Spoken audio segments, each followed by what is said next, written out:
ओम नमः शिवाय। जय श्री ओम नमः शिवाय।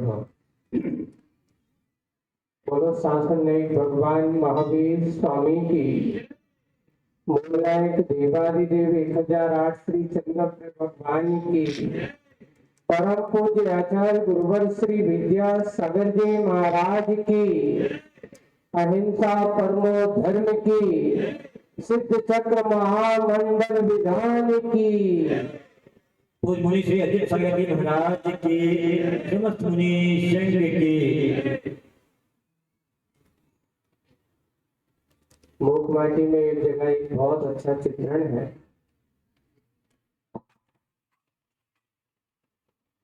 बादलों का दल जब आकाश मार्ग से भरा हुआ है, काले काले बादल है। कैसे बादल है? काले काले बादल है। लेकिन जब वजन ज्यादा होता तब कालापन होता है। बरसने के बाद वो बादल कैसे होते हैं? बिल्कुल साफ सुथरे, यानी भारा कालीन, कालापन को निकलता है।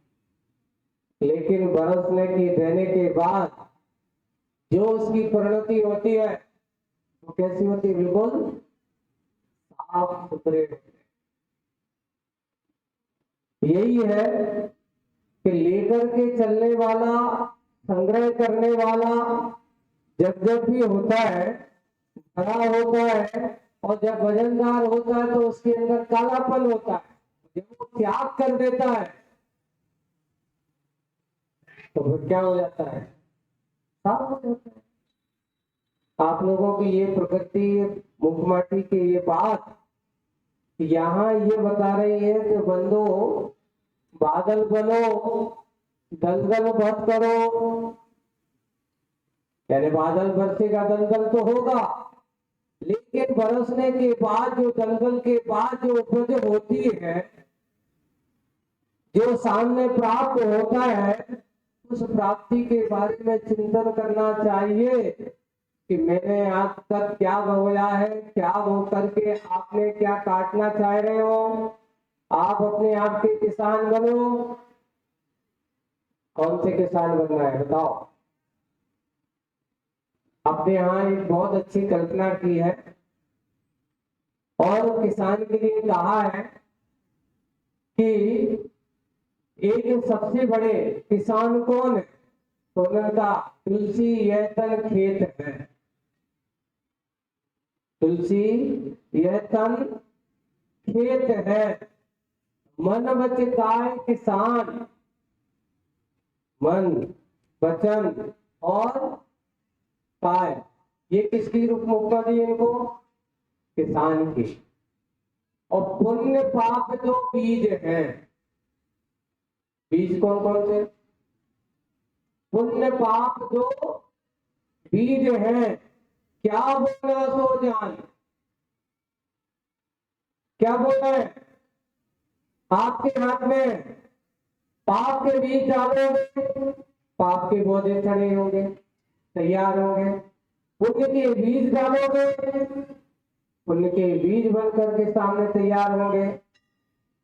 अंतर इतना है, पाप के बीज जब हृदय में आते हैं तब कष्ट होता है, के बीज जब हृदय में आते हैं तो सुख का अनुभव होता है। आपके हाथ में सुख चाहिए कि दुख? खेती आपकी है, किसान आप हो, कोई बाहर नहीं हो। आपके हाथ में कौन से बीज डालना है, कौन से बीज डाल करके अपने जीवन को सही दिशा की ओर ले जाना है। सिद्ध चक्र मंडल विधान की आराधना अपन कर रहे हो। आप सब, हम सब मिलकर के आज 1008 सहस्त्र नाम की आराधना होने वाली है। मालूम है इस समय बहुत लगने वाला है, चिंता मत करो, मैं ज्यादा समय लेने वाला नहीं। बस इतने ही है कि आपको अपने पुण्य पाप के परिणाम, आपके अपने अंदर के परिणामों को झांकना है। और वे झांकों को कैसे देखना है? बाहर मत झांको, तुम्हारे लिए बीज डालने का मौका मिलता है, भगवान की भक्ति करने का मौका मिलता है, भगवान की आराधना करने का मौका मिलता है, और ये मौका आपको मिलता है तो चूकना नहीं चाहिए। और ये अवसर ऐसा सोचना चाहिए कि भगवान पुनः बार बार मुझे ऐसा करने का अवसर मिले। और जितना जितना तुम्हारा ये अवसर बढ़ता चला जाएगा, ऐसे अवसरों पर तुम अपने आप को समर्पित करते चले जाओगे।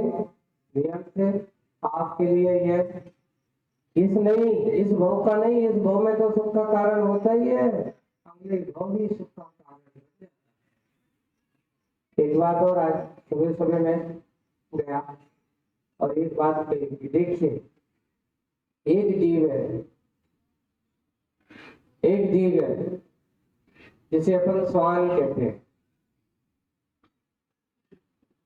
आचार्य समर्थबद्ध महाराज ने रत्न प्राप्ताचार में एक बहुत अच्छा उदाहरण देकर के समझाया है।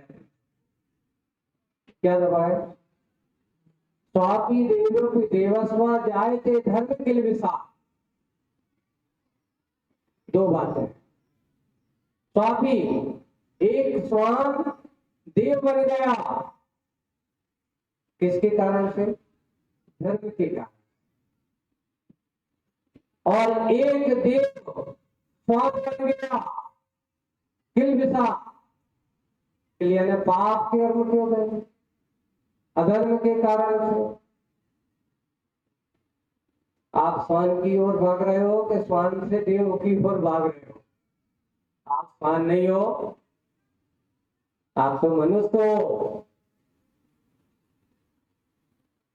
आप मनुष्य हो, और मनुष्य बनकर के जो व्यक्ति अपने मान अभिमान सब छोड़ छाड़ करके भगवान को प्राथमिकता देता है, भगवान के प्रति आस्थावान होता है। देखो प्रसंग चलता है, और एक पुराने इतिहासों कथाओं को आप देखते हैं। वादिराज मुनि महाराज को कोढ़ हुआ, कर्म का उदय किसी को भी नहीं छोड़ता, है ना। पर उन्होंने जब उनके सामने उनकी परीक्षा लेने के लिए बहुत सारे रोज वैद्य आए, यहाँ तक कि एक देव वैद्य का रूप बना करके आया, और वो कहता है मेरे पास रामबाण औषधि है, मेरे पास परम औषधि है, एक बार तुम लेकर के देखो। तो उन्होंने कहा कि अच्छा है, तुम्हारे पास रामबाण औषधि है। बोले कि कौन सी औषधि है? बोले कि तुम्हारे शरीर को रोग दूर करने वाली औषधि है। तो वो महाराज कहते हैं तुम्हें शरीर के रोग की चिंता है?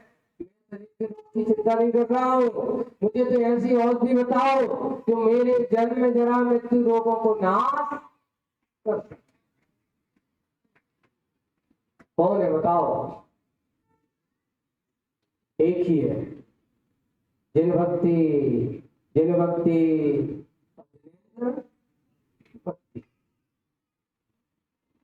भगवान जिन भक्ति से मुक्त होकर के, जिन भक्ति से रहित होकर के मैं चक्रवर्ती नहीं बनना चाहता, मैं दरिद्री बनना चाहता हूं, लेकिन मुझे जिनेंद्र भगवान की भक्ति मिलने का अवसर मिले। मेरा के सामने भी वही समस्या आई थी, वही है ना। उसमें भी देखो कोई वैद्यों के पास नहीं गई। चलो पहले अपन जो भी होगा, एक कर्म का उदय है, अपने लिए है, मिला हुआ है, सबसे पहले वो अपने गुरु चरणों में पहुंचती है। भगवान मेरे कर्म का उदय है, मेरे पिता। देखिए एक पिता अपने अभिमान की पुष्टि नहीं होने के कारण से अपनी संतान का शत्रु बन जाता है। लेकिन मान दशाएं के बारे में कुछ नहीं कहा जा सकता। मनुष्य के बाद मान दशाएं इतनी हो जाती है कि अगर इसके मान सम्मान में थोड़ी कमी हो जाए तो यहाँ तक कि वो अपने संतान के प्रति भी ऐसा सोचने लगता है। और उन्होंने देखा कि देखते हैं तो कितनी बड़ी स्वाभिमानी है, अपने कर्म पर भरोसा करने वाली है, आज तेरी परीक्षा ली जाती है। एक पिता अपनी संतान की परीक्षा करता है और उसके बारे में देखता है कि देखो जाकर के श्रीपाल से विवाह कर दिया। मैना भी कहती है कि चलो कोई बात नहीं, आपने मुझे ऐसा दिया है, मेरा कर्म का सहयोग, मुझे ऐसा ही होना था। पढ़े लिखा कर्म सिद्धांत का चिंतन करने वाला हो, आप कर्म सिद्धांत का चिंतन करो। ये बात सच है। दुनिया की सारी विसंगतियां अगर तुम्हारे सामने आती हैं या कोई भी विसंगति तुम्हारे सामने आती है, बहुत सारे सहयोगी होकर के भी तुम्हारे सहयोग नहीं करेंगे, लेकिन अगर सहयोग करेगा तो तुम्हारा अपना परिणाम, तुम्हारा अपना धर्म, उसके अलावा कोई तुम्हारा साथ देने वाला नहीं है। किसको साथी बनाना है, किसके साथ चलना है? मैना ने तो अपने धर्म और अपने गुरु को साथी बनाया और निकल पड़ी। गुरु महाराज ने कहा कि बेटी सिद्ध चक्र आराधना करो, सिद्ध चक्र आराधना का फल पायो मैना। पता नहीं, आपकी रानियां हैं, यहाँ बैठी बहुत सारी रानियां हैं, सबकी अपने अपने घर की रानी हो कि नहीं? सब रानियां हैं। इतना है कि तुम अपने घर में धर्म और धर्म का आचरण बनाए रखोगे, समझ लेना रानी हो। और नहीं कर क्या हो, जो धर्म और धर्म के मार्ग पर चले धर्म पत्नी होती है, और जो धर्म के मार्ग को छोड़ करके राग देश की कथा में लगे वो पत्नी तो हो सकती है, पर पत्नी धर्म पत्नी नहीं। आज आपको अपने उस परिणाम को समझना है। इतना ही भाव समझते हुए सारभूत यही है कि आज इस संसार में हम क्या बनना चाह रहे हैं, कौन से बीज डालना चाह रहे हैं, किस दिशा में चल रहे हैं, ये दशा हमारी किस रूप में है, उसको हमें सही दशा बनाने की जरूरत है। अपनी थोड़ा सा दिशा बदलिए, आपकी दशा बदल जाएगी। एक देखो, मूक माटी का एक उदाहरण है।